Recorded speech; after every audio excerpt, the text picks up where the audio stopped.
On today's episode of HR Over Coffee, we're talking about creating an effective discipline program that's beneficial to both the employer and employee. It helps employees connect any shortcomings with the goal of becoming a valuable contributing member of the workforce.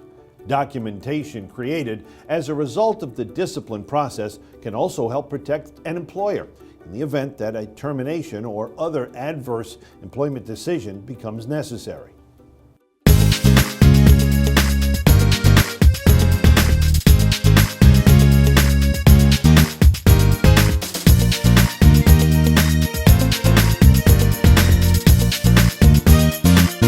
Let's first talk about establishing a workplace code of conduct. Employees must have fair and reasonable notice of what is expected of them.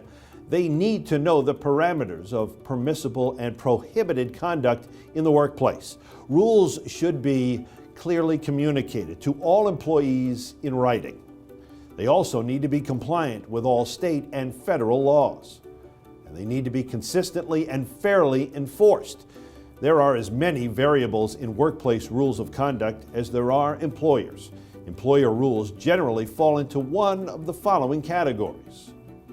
Rules governing attendance and tardiness, dress, and the like, the kind of matters that an employee must consider daily. Rules defining what is permissible within the culture of the company, such as whether employees may use company phones or computers for personal calls or email. Rules governing more serious conduct, such as drug or alcohol abuse, workplace safety, or sleeping on the job. Rules that may lead to immediate suspension and/or discharge, such as violence in the workplace, sale of illegal drugs, or carrying a firearm to the workplace. Another important issue is disciplining with fairness. If employees believe they are being treated fairly, then they are much more likely to accept the consequences of their actions. Consistent and fair discipline will also help to avoid successful claims against you of discrimination or other unlawful conduct. Critical to making sure you are disciplining fairly are the following guidelines. Thorough investigation of the circumstances, including interviewing of witnesses. Providing notice of the misconduct to the employee. Too often, employers fail to clearly communicate to the employee the nature of his or her infraction. Allowing the employee an opportunity to respond to the allegation. Making the punishment fit the crime. Draconian discipline for a minor infraction is counterproductive, and modest discipline for a serious infraction is not helpful.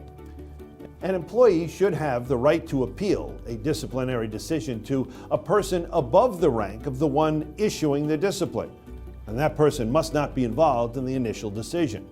Employers must keep a careful paper trail to document each infraction and the discipline administered. To make sure your business is complying with all federal and state laws regarding employee discipline and termination, check out HR360's Discipline and Termination Kit at HR360.com and click on the Products tab.